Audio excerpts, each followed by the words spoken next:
Good morning. Good morning. Good morning. Good morning. Good morning. Good morning. All right. All right.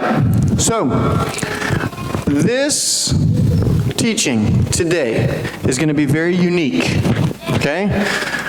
It is only partially found in the Bible. So, do you guys remember what book of the Bible we studied last week? Malachi, exactly. Or Malachi, as Pastor Bob likes to say, right? So we were studying Malachi, and who knows what Malachi represents? Not a president. Malachi is the last of something. What's it the last of? The last book of what? The Bible. The Old Testament, right. So Malachi ends the story that we've been telling for the last, I think, 2.5 years or something like that. No, it's only, in the Old Testament, maybe only a year and a half. Okay, so Malachi is the last book of the Old Testament. Then, who knows what comes next? Okay, great job. The book of Matthew, which represents what? What's something that really, really important that happens in the book of Matthew? Evan? Okay, the New Testament.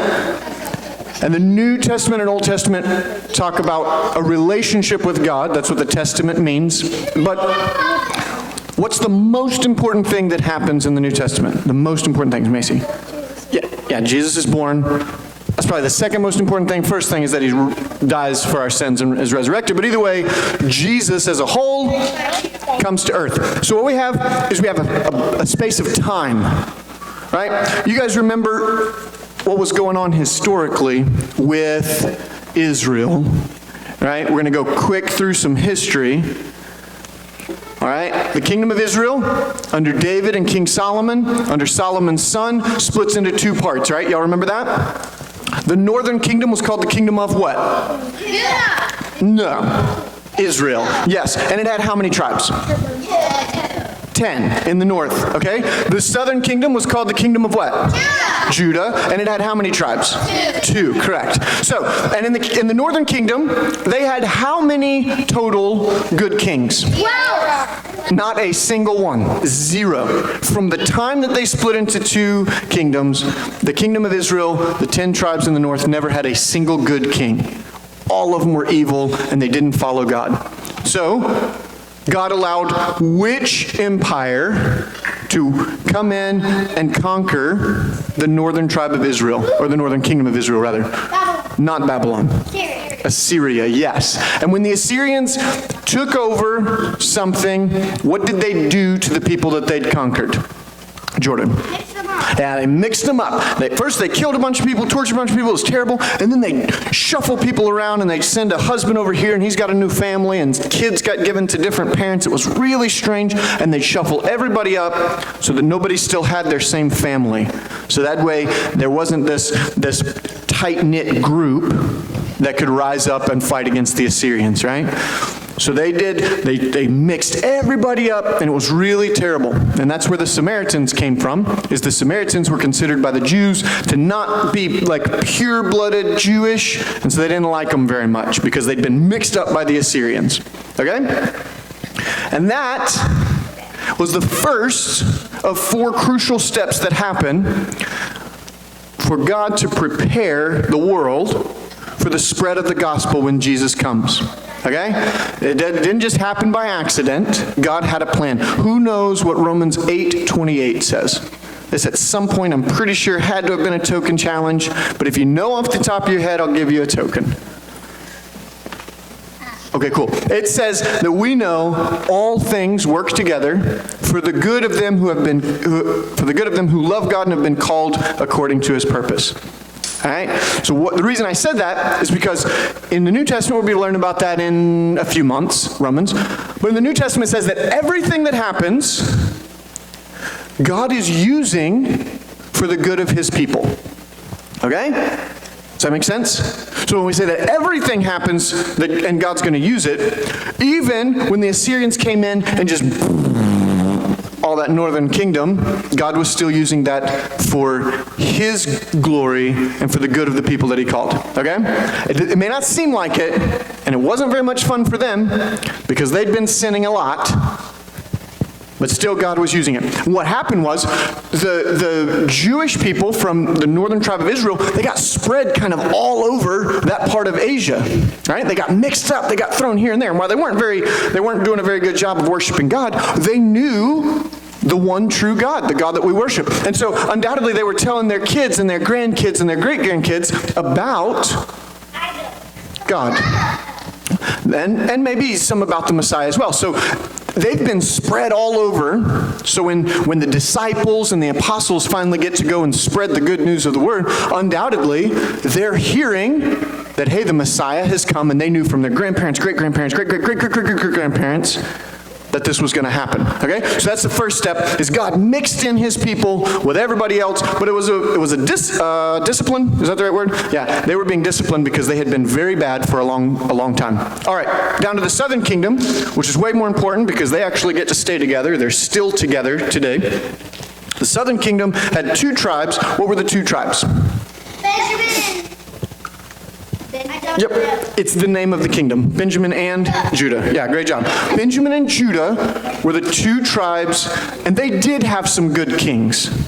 Right? They had kings like Josiah, he was a good king. Hezekiah, he was a good king. Jehoshaphat is a great king. Very skinny. Kidding. I don't know why he had fat in his name. I guess it was just something clever that his parents decided to do to him. I actually don't know if he was skinny. He may have been Jehoshaphat, if you know what I mean. Okay, so they had some good kings, but they also had some bad kings. And they were kind of constantly doing this thing where they'd act good for a little while, and then they'd act bad. Kind of like you boys on the middle row over there. Sometimes acting good, sometimes acting bad. The thing is, when you're acting good, everything goes great. When you're acting bad, all of a sudden you get in trouble, right? So, careful. All right, so they have some bad kings in a row, and finally God says, that's it. Because if y'all remember, God made a promise to Moses. When he gave him the 10 Commandments and the law, he said, if you will obey these laws and my commandments, then I'll be your God, you'll be my people, and I'll fight your battles for you. Right? And that worked out great. You guys remember Jericho? They go walking around, blow a trumpet, bam, walls come falling down. Wonderful. And Gideon takes 300 men out to fight hundreds of thousands. God kills them all before he gets a chance. Remember Elijah? Whole city surrounded by people, and God sends angels down to wipe out the whole army. And when God's on your side, you got a pretty good chance of winning a battle, right? So God said, if you'll follow my commandments, obey the laws, then I'll be your God, you'll be my people, and I'll fight your battles for you.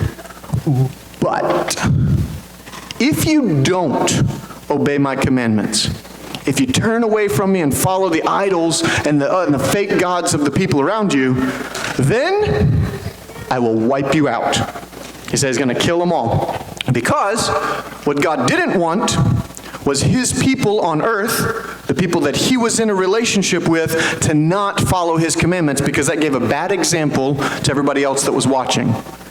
And it spoke poorly of God. So he said, if you don't follow them, I'm going to wipe you out. And they knew that. The Jewish people knew that. They even reminded each other of it all the time. So, all of the prophets that we've just got done studying, right? You guys remember what a prophet is? Yes. What's a prophet? Oh. Go, Jordan. That's the word of God. Yeah, prophet is somebody who says the truth of the word of God. Prophet doesn't have to be able to tell the future or predict what's going to happen. He's not some soothsayer. He's somebody who comes and says, remember, God said this. He said, if we'll act right, if we'll follow his commandments, if we'll follow after him, he'll fight for us and we win every battle. But if we don't, which is what we're currently doing, guys, right? It's what all of them, Isaiah, Jeremiah, Daniel, all of them are saying. It's like, look, guys, if we don't do what God says, he says he's going to wipe us out. He's going to kill us all. All right, and so a lot of the prophets come and speak to him. They won't listen, and God ends up saying, all right, I'm going to send this next empire. They've beat the Assyrians. Who is it? Babylon. Babylon, right? The Babylonians King Nebuchadnezzar. If you're ever looking for a good name for a lizard, I feel like Nebuchadnezzar is a good name for a pet lizard if any of you have one. I don't know why, just random. So he sends King Nebuchadnezzar and Babylon in, and they wipe out the people of Judah, the kingdom of Judah, and they destroy the city of Jerusalem. And what is it that Babylon does when they conquer a people? They killed them. Macy? No, that's what the Assyrians did. Annabelle? Yeah.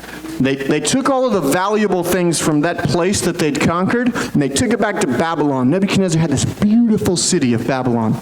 Okay? It was absolutely gorgeous, and he wanted to take all the nice things back to Babylon to make it even nicer. So if they had like really, really great dancers or doctors or philosophers or... Did they take the people or just the stuff? People and stuff. So of course they took all the gold and silver and everything that was valuable, but they would also take all of the pretty, the handsome, the strong people, take them back so that they could work in Babylon. Some of the rich, yes, because a lot of times the rich were pretty or handsome because they could spend more time working on their appearance, less time working in the field. But either way, they would take all of them back to Babylon, and that's where they kind of protected them in Babylon. And that's the second step to the spread of the gospel, because what happens over the next 1,000 years, 800 years, is a huge amount of fighting there. And once the Jewish people had been broken, they couldn't really defend themselves. So if they were called the remnant or the exile, if the exiles hadn't been taken to Babylon, they very likely would have been wiped out. So God sent them to Babylon to be protected. Now again, it was a punishment, but as Romans 8:28 says, he was working all of these things for the good of his people. Okay? So he's protected them in Babylon, and then as it happens, the Medes and the Persians take over from the Babylons. And you guys remember what happens with Ezra and Nehemiah. What do they get to do? Help build a wall around them. They help build a wall around the neighborhood, but what does that mean? Annabelle?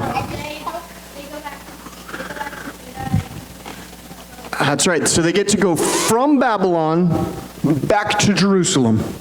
And they get to build, or they get to rebuild the city of Jerusalem that was torn down. Not Jericho. They get to rebuild the city of Jerusalem that had been torn down. And they rebuilt the temple. So the first temple got destroyed by King Nebuchadnezzar, completely tore it apart. Okay?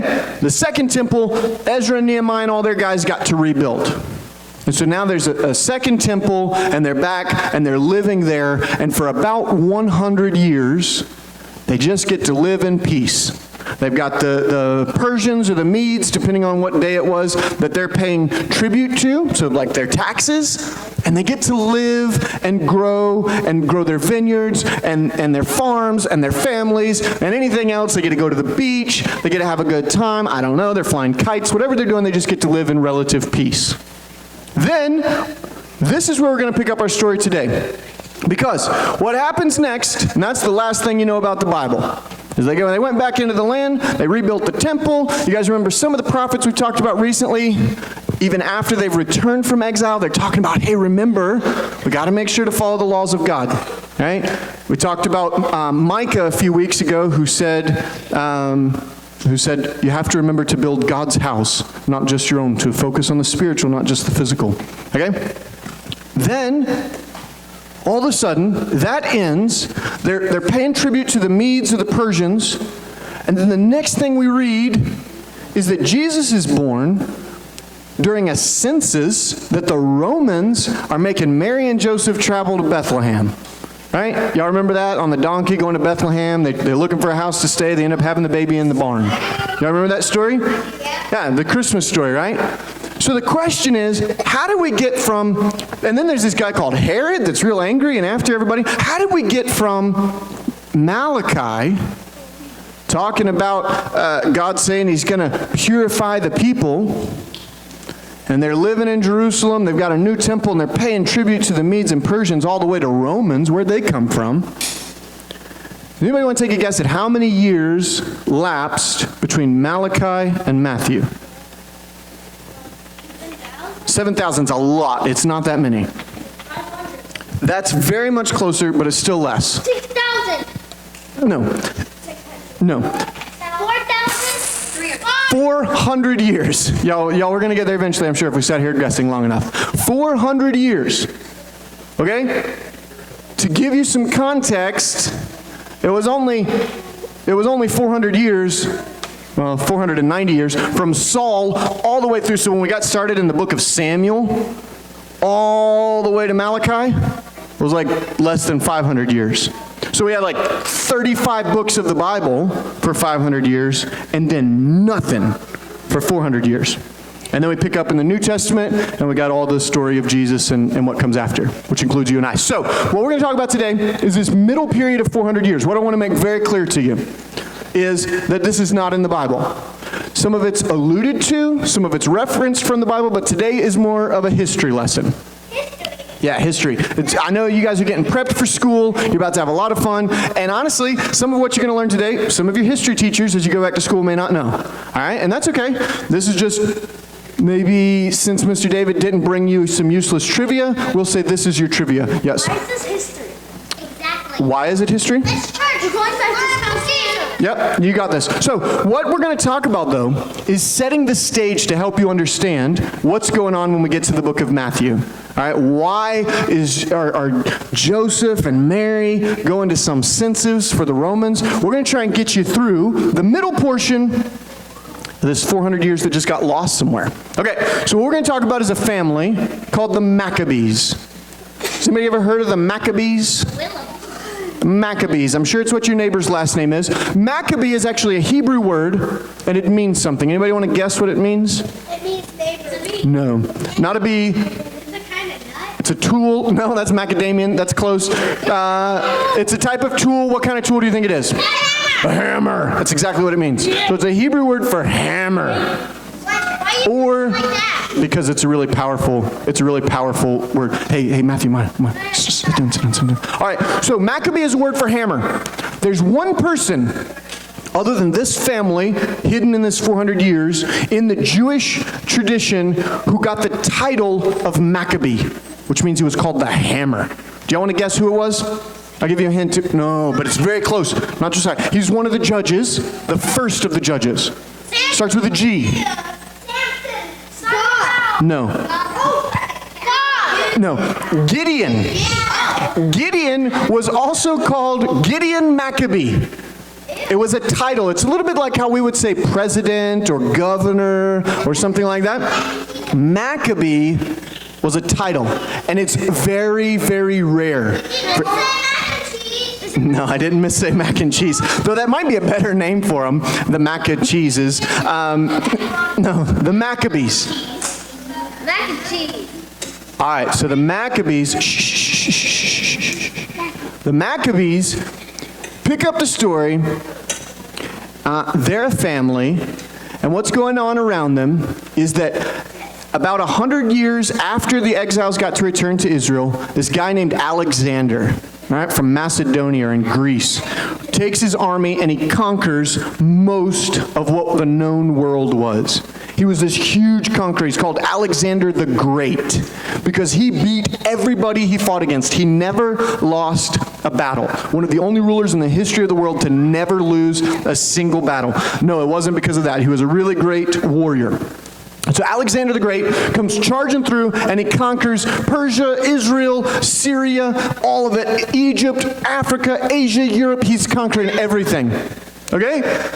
And he conquers it all, but he only lives for 20 years and he ends up dying of some fever. And when he dies, he doesn't have children, so he splits his kingdom up into 4 pieces. So there's a ruler in Africa, a ruler kind of in the Middle East there, Syria, Persia, Israel, and then one in Turkey and one in Europe. Turkey, that's a country. So, I like Turkey too. So, the rulers in Syria was where their headquarters were, Damascus, I think, that's right. They ruled over Israel for about 150 years, and they were fine. They were just made the Israelites there pay taxes, and they got to keep living just fine. And then along comes this guy named Antiochus. I don't like him. He's bad. Yeah, he's real bad. So, Antiochus, yeah, it's a terrible name. It's really difficult to say. And he is an awful person. He's evil extreme. But what Antiochus thinks is he's down in Syria, and he thinks that Alexander the Great was just this perfect person that he needs to be like, and so he's going to be like Alexander the Great, and he's going to make everybody around him like the Greeks. So he starts this thing. He doesn't start it, he continues it, but he enforces it as law, a thing called Hellenization. All right, now, it's not a cuss word. Hellenization actually doesn't have anything to do with hell. It has everything to do with what the Greeks used to refer to Greece as, which was Helle. Okay, H-E-L-L-E, Helle. That's what they called Greece. That's what they called the name of their country. And so Hellenization was to make everything like it is in Greece. That makes sense? So it'd be a little bit like if somebody from, let's say, South Africa came here and said, let's make everything here like South Africa. All right? Then we would start changing and speak and do like they do in South Africa. So Hellenization was this really popular thing, and what would happen is everybody would try to be like the Greeks. So the Greeks, they loved big, strong bodies. Right? They loved, have any of you guys ever seen the Olympics? Yeah. Okay, so the Olympics were started by the Greeks, and they were already doing it at this time. And they would get together in these things called gymnasiums. Have any of y'all ever been to a gym before? Like the YMCA? Any of you ever been to the YMCA? It's basically what the Greeks, it's like a refined version, because we have air conditioner, of what the Greeks used to use for gymnasiums. And they would get together like we do in the gyms, and they'd train, right? They'd swim, they'd throw spears, they'd practice archery, they'd wrestle, they'd fight, they'd lift weights, whatever it was, whatever it was that they were able to do, they'd practice. There's one really weird thing that they like to do, though, is they did all this naked, completely naked. Yep. Guys and girls together, everybody in there training in the gym was naked. Really, really, really strange. And so nothing. And so the Greeks really liked this practice. Sorry to blow your minds. All right, the Greeks really liked this practice, and so Antiochus decides that it's going to become a law in his kingdom that everybody must be like the Greeks. Hellenization, which means you can no longer practice your own religion. You cannot practice your own rituals, your own things. You have to do like the Greeks do, which circumcision was how the Jews used to tell themselves apart, right? Physically. We're not going to get into all that. You can ask your parents later. But they were no longer allowed to circumcise their children, which was how they showed they were part of the covenant that God had established with Abraham. And when they were forced now to go and spend time in the gymnasiums, which is how the Greeks did it, part of this Hellenization is all Jews now had to go and spend time in the gymnasiums. They had to get completely naked, and they couldn't hide the fact that they were a Jew anymore. And so anybody who kept practicing your old religions, Antiochus had them killed. He was a really, really cruel man. And so now all of a sudden Israel starts being torn apart. Now there's a group of them, led by Jason the high priest, who decided, this is really not that bad. All of a sudden the king's told us we can't do these other things anymore. So now instead of having to go every day, make sacrifices, move stuff from here to there in the temple, we really get to do whatever we want. This is kind of cool. We don't have to obey all these rules anymore. All right, let's do it. And so a group of them started following Antiochus and this idea of Hellenization. Okay, but then there's a big part of Israel that stays true to the law of God because they remember what God said, that if we'll obey his laws, keep the commandments, then we'll be his people, he'll be our God, and he'll fight our battle for us. And they do not want to be slaves in Egypt. They don't want to be beaten or killed by the Assyrians. They don't want to be hauled into captivity. They don't want any of it. They're not going to break the laws again. They're going to stay true to God, even if it means they get killed. And Antiochus kills a lot of them.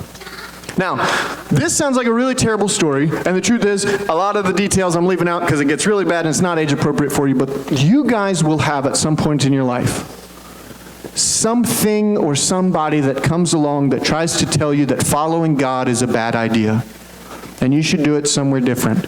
Even if nobody ever gets in your face and says they'll threaten to kill you, that doesn't happen very often in America. Our culture is going to be saying following God isn't a good plan, isn't a good idea. It's much easier to do these other things.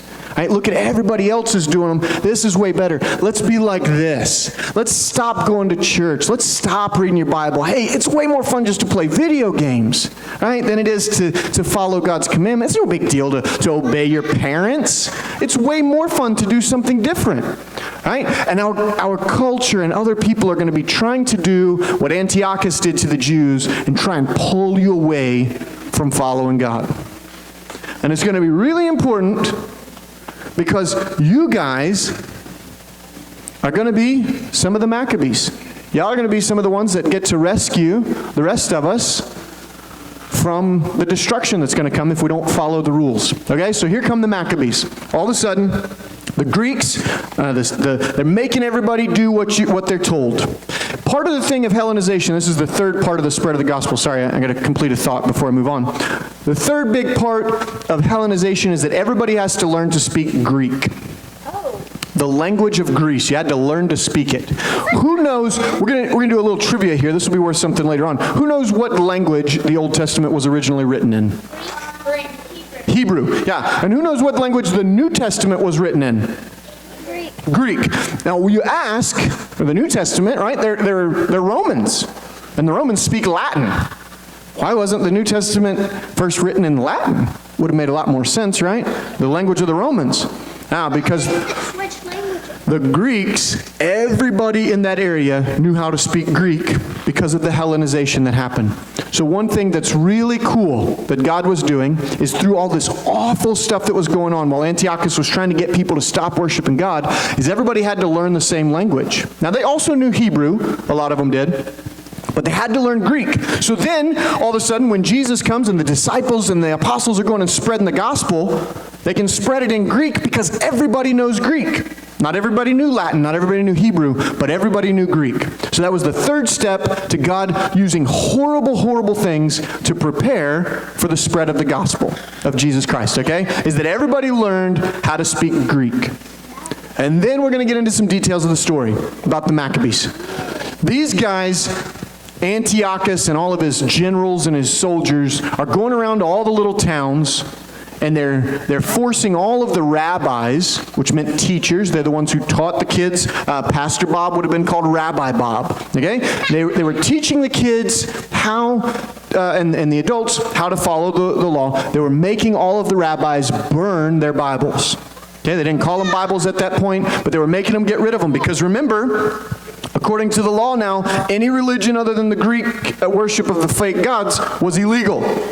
And so they were going around making them burn them. And if they wouldn't burn them, then they'd kill the rabbis.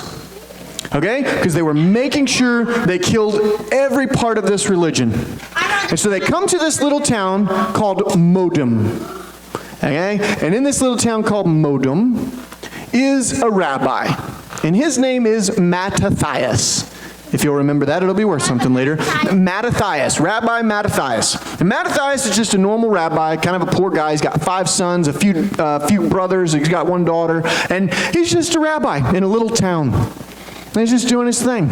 And the Greeks show up, and they say to him, hey, Mattathias, buddy, you're real popular around here, real nice guy. Everybody likes you. If you'll burn your scrolls, stop doing the things that you're supposed to do according to Judaism, and, set up a statue of Zeus or a god here and start making sacrifices to that, man, we'll pay you a lot of money. That'll be really good to have you on our team. Hey, Saint, can you slide down 1 seat, please? Okay? And so he says, yeah, it'll be good. We'll pay you some money. No. What do you think Mattathias says? No. He said, heck no, I'm not doing that. Because I know what God's word says. God's word says, yeah. So it was just one guy who was there, and all of a sudden while he was there, one of the Jews from that town decides he was going to go out, because the guy brought a little idol of a fake god with him. He was going to go out and make a sacrifice to that idol to show the Greek guy that he was on his team. I'm one of these guys. I've been Hellenized. I'm Greek now. And Mattathias got so mad at this guy that he drew out a sword and he killed both the guy and the Greek that was there. He said, no way. And then he called the whole town together. He said, listen, if everybody in our country decides to go with the Greeks and turn away from God, we're not going to. We're going to stand firm, and we're not going to cave in to what the Greeks want. And then starts this war, 20 years of war, where first Mattathias, I forgot to introduce you to his 5 sons. He has 5 sons, remember? This will be worth something if you remember them. John was the oldest son. He's a family guy. He just really wants to plow the field, enjoy his vineyards, and have a family. All right? And then Simon. Simon's kind of like not special at anything. He's like the second best at everything. But he's just there. Simon. The third one, his name would have been Judah in the original Hebrew. Judah and Judas are the same name. It's just the Hebrew and Greek version of them. So his name was Judas, is what he's referred to. And then the fourth son is Eliezer. Eliezer was a big guy, and he actually carried a big war hammer, which I think was roughly the size of one of these speakers, but made out of metal. So you can imagine if that guy came running at you, he's pretty big. Eliezer, he was referred to as the splendor of battle. He was like the most beautiful thing about battle was Eliezer. This huge guy. And then the youngest son was Jonathan. And when the war starts, Jonathan's about 14 years old. Okay? So Mattathias and his 5 sons, John, Simon, Judas, Eliezer, and Jonathan, if you'll remember them, they head off into the mountains. And they say, come to us, everybody that wants to stay loyal to God. Everybody who wants to keep doing the sacrifice. Everybody wants to keep doing things the right way. Come to us, rally to us, we'll fight the Greeks. Well, of course, the Greeks, they don't like that at all. So now there's an uprising. There's a rebellion, right? There's a fight. And so here come the Greeks. They come pouring out of Syria where they were, and they come down and they take over Jerusalem. And when they go in there, they say, all right, we're going to teach you guys a lesson. So Antiochus is there, and he goes into the temple. And you guys remember in the temple, there was a courtyard, and then there was an inner area where only Jews could go, and then there was the Holy of Holies, where only the high priest could go, because that's where something really important happened under the Old Testament, under the Old Covenant. What happened in the Holy of Holies? Somebody died. No. Well, if you went in there and you weren't pure, you would. What was like the most important thing that happened in the Holy of Holies? Anybody remember? No. Okay, let me put this in synthesis. The holy. Okay, let's move on. Samuel. Samuel. Okay, the curtain rip, that happened when Jesus died. What happened in the Holy of Holies is that's where God's presence came down and interacted with men, all right, with the high priest. So it's where God and men met. It's where they had interaction. It's where the high priest could go in and talk with God. He could offer sacrifices. He could say to God how amazing he was. The presence of God was in the Holy of Holies, and the high priest could go in and interact with him. Now, where do we interact with God? Here. Anywhere. Anywhere. Why? Where's the Holy of Holies now? That spot where God interacts with us. Yeah, it's in our hearts. That's what happened when the curtain ripped. But in the Holy of Holies was where God's presence resided on earth, and it's where we could interact with him. And Antiochus, this mean bully of a king, goes in there, tears the temple apart, steals all the golden stuff, all the things that were supposed to be in there according to the law, takes them all, melts them, turns them into plates, whatever he wants to. He just plays around, and he desecrates the Holy of Holies. He took, yeah, it didn't. He took pigs in there, which they weren't allowed to be anywhere in there, and he spread pigs around in the Holy of Holies, and then he set up a statue of Zeus right in the middle on the altar. He set up a statue of Zeus, and he made people come and pay tribute to Zeus right there in the Holy of Holies. So he's just completely messed up everything that the Jewish religion says about the temple, and this makes Mattathias mad. Now he's ready to fight. So out comes Mattathias, out comes Antiochus, and they go to fighting. And Mattathias whoops him upwards, downwards, and sideways. Right? And he starts beating them.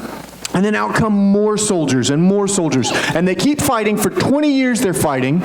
During this fighting, Mattathias gets killed. So he died, the dad died, the good guy. Yeah, no.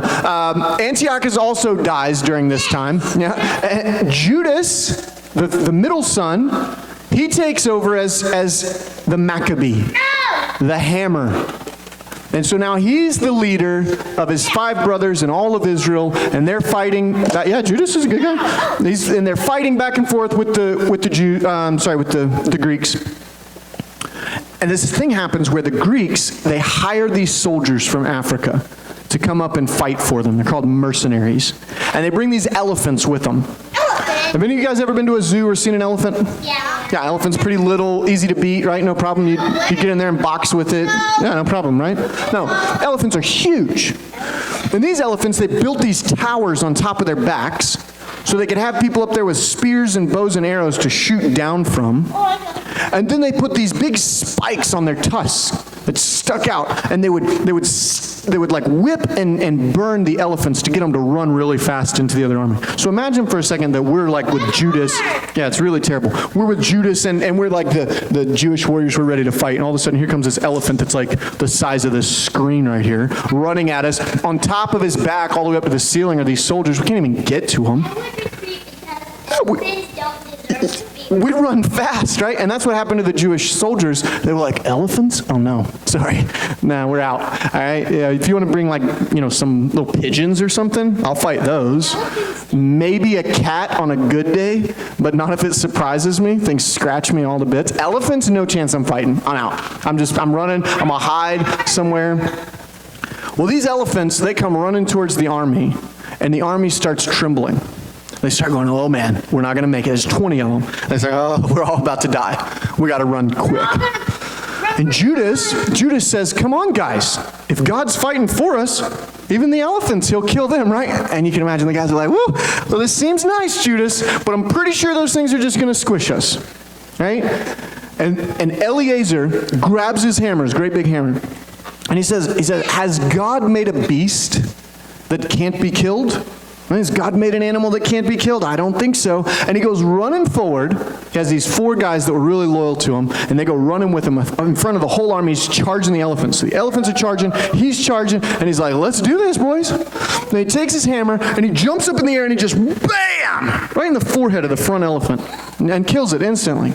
And down comes the tower, all the people that were on it, and they just collide. All the elephants start colliding, and he turns this, what was about to be a for sure defeat, into, now here come the army behind him, and they go and win the battle. The sad part is that during that battle, an elephant gets killed, falls on Eliezer, and he dies. I know, really sad. So, now Mattathias the dad has died. Eliezer, the splendor of battle, has died. They were the first 2 Maccabees to die. But remember, Judas is still in charge. He's the 3rd brother, and he goes to war, and eventually Antiochus dies, that cruel king. No, this is the king, the cruel Greek king. He dies, and his son takes over as king, and he's not nearly as cruel. Okay, he's a lot nicer. That's good. So he starts saying, hey, we need to make a deal with you guys. We need to form a treaty, because he needed to go fight in a different spot of his kingdom, and he's like, look, I can't keep fighting y'all. Y'all are winning every battle. I'm losing a lot. Let's make a deal. All right? And so he starts trying to make a deal, and he eventually says, okay, we're going to stop fighting you. So now Judas goes back to the temple, or goes back to Jerusalem, and he says, okay, now that we're not at war anymore, we got to go clean the house. So he goes back to the temple, and he brings in the priests, because remember, he had to be a certain type of priest to be able to go into the temple, and he has them clean everything and rededicate it to God. And there was this menorah. Who knows what a menorah is? I'll give you a hint. There's one in here, but who knows what a menorah is? Yeah, that's it right there. Huh? A menorah is a candle stand. It looks like that over there. If you'll remember, I'm sorry? Yes, celebrate Hanukkah. Yeah, they're used in celebrating Hanukkah, and I'm about to explain why. So a menorah sat in the Holy of Holies. There was a menorah, and it had oil in it. And the oil was lit on fire, so a little bit like our candles would be now, except they didn't have wicks. It was just the oil that would burn there. And they would fill those, you see how at the top of the menorah there's like some little cups they look like? So they'd fill that up with oil, light them on fire, and it would burn for 1 day. Okay, it was about 1 day's worth of burning. And then the next day, they would come in, add the oil to it again, and keep the fire burning. This was part of what was going on in the temple. If y'all remember from Leviticus, it was in there. But this is what was going on in the temple. Well, when old King Antiochus came in, he took the menorahs out, and he melted them and probably made something, some plates or something. So Judas brings the menorah in again, and he sets it up, but there's a specific type of oil, according to the law, that they had to burn. And it took it 7 days to purify. You couldn't just take any oil that had been squeezed from olives and put it in the menorah in the temple. It took 7 days. They had to purify it for 7 days, and then it could be burned. Right? And so that was part of what the priests did, is they would take a certain amount of oil that was given to them as a tithe, and they would purify it. All the time they had this purification process going, so that they always had oil to keep the flames burning. But when Judas takes back over, the priests most of them had been killed. The ones that hadn't been killed were doing terrible things with the Greeks, and so there was nobody that had been purifying the oil. And so they didn't have enough oil. Mattathias and his group with him had kept a little bit of oil, but not enough to keep the menorah burning. And they had enough for one day. One day was all they had enough for. And remember, it takes 7 days to get the oil purified so that it can be burned. And so Judas prays and he says, God, we only have enough oil for one day, but we're going to light the menorah as it was told that they had to do in the temple. And we need you to do a miracle because it's going to take us 7 days to get more oil ready. And so they put 1 day's worth of oil in there. This happened on what we would call Christmas Eve, the 24th of December. They set it all up and they light it. And they know that by the next day, 24 hours from now, it's going to be completely out of oil and they don't have any more oil to put in there. Yeah, and they broke the law. No, well, it wouldn't have been breaking the law. It would have just been that things weren't going the way they should have. And God did a miracle. And this is why today, still, Jews all over the world celebrate Hanukkah, because of this period that happened with the Maccabees. They lit that on fire. They lit the oil that was only going to last 1 day. And in a miracle, it burned for all 8 days. The day that they were doing, plus the week that it took to purify the oil, until they could add more oil to it at the end of the purification process. That's where the Feast of Hanukkah came from. The celebration that they do around Christmas is because God showed up and did a miracle. And it was their way of seeing at that time. Judas, of course, they'd been at war for a long time, and he was trying to decide, God, am I supposed to go out and fight some more? And it was their way of seeing God's fighting for us. His Spirit's still doing miracles. So then Judas says, all right, cool. We're going to do what God told Joshua to do in the first place, which was to go through and clean out the land of all the enemies. And so he grabs the army and he says, let's go fighting, boys. And the Babylonians, when they had let everybody, the remnant come back, there were people in different towns that the Greeks had basically surrounded, and they were holding them hostage. He said, let's go liberate all of our brothers. And so they go out through all the land of what would have been Israel, and they start winning these battles, and they start liberating and setting free everybody that was being held by the Greeks. And then they go down to this area in the south of Israel, and it used to be called Edom. Do y'all remember whose descendants lived in Edom? Esau. Did you know that? Sorry. Esau's descendants lived in Edom, okay? It's now called Idonium. That's what the Greeks were calling it, Idonium. And Judas and his army go down there and they take over and they say, hey, you guys are our old cousins from the past. You remember Jacob and Esau were brothers? He said, y'all were our cousins from the past. Y'all got to come over and y'all got to be Jewish now. And so they all convert to Judaism. There's going to be a guy in about 100 years born whose name is Herod. Herod. And he gets made to be king of Israel, but he was called Herod the Idonium. He was from that area, okay? And that's where he ends up coming from, because Judas went down, converted them all to Judaism, and now he gets to be king when the Romans come in. But not yet. For now, Judas is going, and during these battles, while Judas is down there, he ends up getting killed. Oh my God! Yeah, so now Judas, the Maccabee, has died, and Jonathan, the youngest brother, takes over as Jonathan Maccabee. He's now the ruler of Israel. And y'all remember I said that Antiochus' son, he was a lot nicer, the king in Syria, which still technically ruled over that area. He comes down to meet with Jonathan. He says, Jonathan, listen, buddy, we need to get something established. You guys are doing some amazing things here. It's clear that God's fighting for you. So let's get something established. You don't have any priests left, so let's make you the high priest. Because remember, Jason, the high priest, had gone and done bad things with the Greeks. So he said, let's make you, Jonathan, the high priest. I'm going to appoint you high priest. Jonathan said, yeah, that works. They were priests. Remember, Mattathias was a rabbi. But if y'all remember, the only people that were allowed to be the high priest were the direct descendants of who? Esau. No. Levi, but more specific. Ham. Levi, he was the first high priest. He was from the tribe of Levi. He was Moses' brother, Aaron.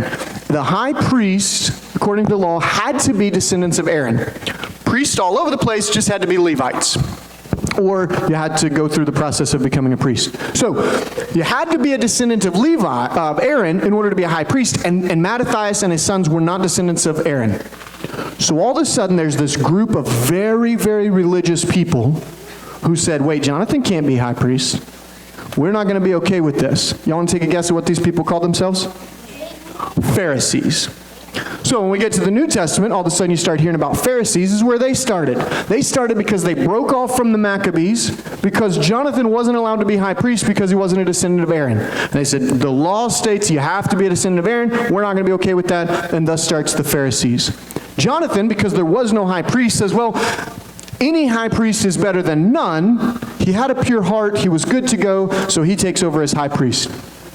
But that's what starts kind of a rift. When we get to the New Testament, you see there are these Pharisees and Sadducees and the people, and they're always mad at each other. Yeah, he does end up dying. In the temple? So Jonathan becomes high priest, and he's the Maccabee. He's fighting. He ends up getting captured by some enemies. And so Simon takes over as Maccabee and high priest. And Jonathan ends up getting killed, so the only brother left now is Simon, and he has sons. And Simon ends up passing away, fighting against the Greeks, and he wins their independence. But Simon also did a very strange thing. He wrote a letter to Rome. And he said, Dear Rome, no, he didn't fight naked. He said, Dear Rome, I need your help fighting against the Greeks. They're beating me up all the time. Hey, Lou, can you stop beating that? They're beating me up all the time. Can you please send help?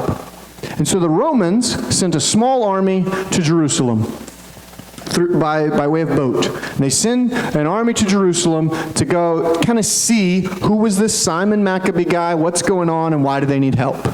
And that's why when you get to Jesus, there's Romans there. Simon wrote a letter and asked the Romans to come help him out. But between there's still about 100 years from when he wrote that first letter and they sent a delegation before the Romans are actually going to take over that area. But Simon's the first one to send to Rome and say, we need your help. So later, about 70 years before Jesus is born, the Romans come down, they conquer all of that area, and the Romans are now in charge. Simon's passed away, and his son is in charge, and his son isn't a good guy. And his son, when the Romans come in, they're like, hey man, you got to quit being so strict on everybody. You just need to relax. It's okay that y'all have your temple and everything. The Romans didn't mind you having your own religion, but everybody's got to relax. No more killing people, no more being all this strict and everything. And so Simon's son, his name was John, he said, hey, this is kind of nice. We'll be good so God's not mad at us, but not so aggressive like my dad and uncles and grandfather was, so we'll kind of be at peace with everybody. And that way, the Romans will pay us, the Jews will pay us, everybody pays us, and I get to kind of be the guy in charge and make a lot of money.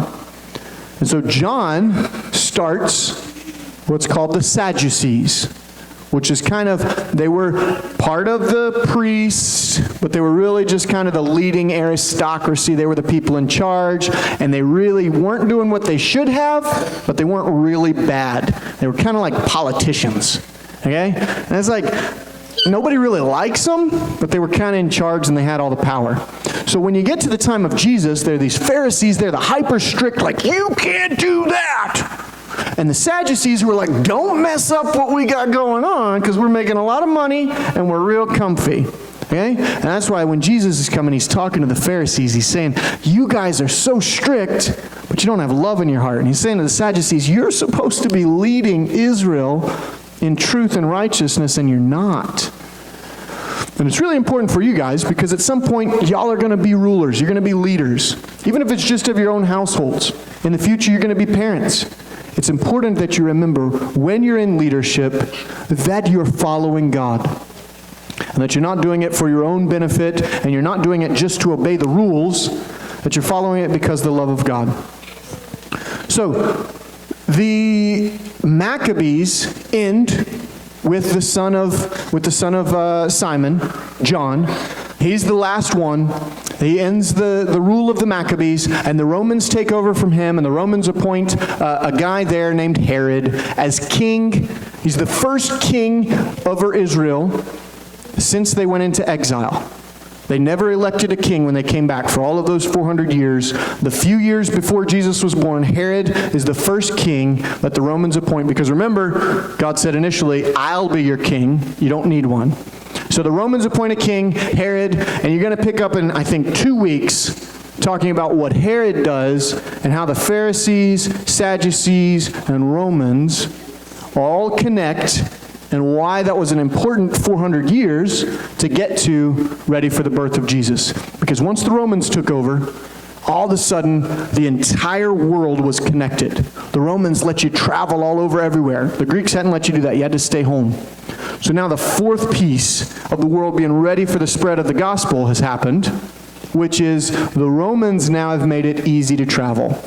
So people all over the world have ancestors that were Jewish. The remnant was protected in Babylon and then brought back so that they could get ready for the birth of Christ. The Greeks came in, taught everybody the same language, made you learn how to speak Greek, and then the Romans came in and connected the whole world so that when Paul is finally ready to start spreading the gospel, he speaks Greek so he can speak to everybody. He's Jewish because his ancestors had been protected in Babylon, and he's a Roman citizen, so he can travel all over the world spreading the gospel and writing letters to people that they'll be able to understand. So in all of these things, there's some really terrible stuff that happens. But like I said in the beginning, in Romans 8:28, it says that God works all things for the good of them who love him and have been called according to his purpose. God's using all the terrible things that happen, including using the Maccabees, to get ready for the most important part of Earth's history, which was Jesus' time here. So, today, we talked mostly about history. It is written down in the Catholic Bible, but since we're not Catholic, we don't consider that necessarily as important. But it's a history that was really important to kind of get you set up for understanding how we got from Malachi and the other prophets to Jesus showing up and there being Romans there. Okay? So we're going to worship a little bit together, and I would say if you want to spend some time praying, this is a great time too. I say one of the things that you could focus on in your prayers is making sure that in whatever capacity you get to be a leader in your life, that you would be a good leader, a humble leader, a leader that's not taking advantage of other people.